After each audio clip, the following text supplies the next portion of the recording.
Hei, mina olen Insplay tegevjuht Andres. Insplay peamine eesmärk on tulevikuoskuste arendamine.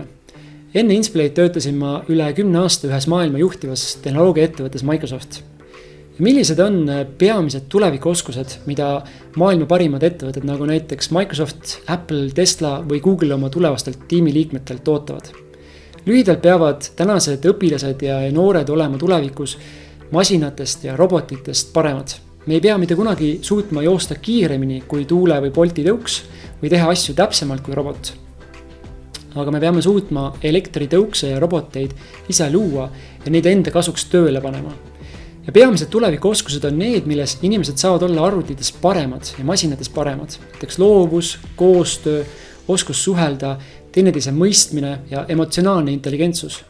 Ja väga olulisel kohal on võime pidevalt uusi asju õppida, ehk teisisõnu kiiresti muutuvas maailmas toime tulla ja kohaneda.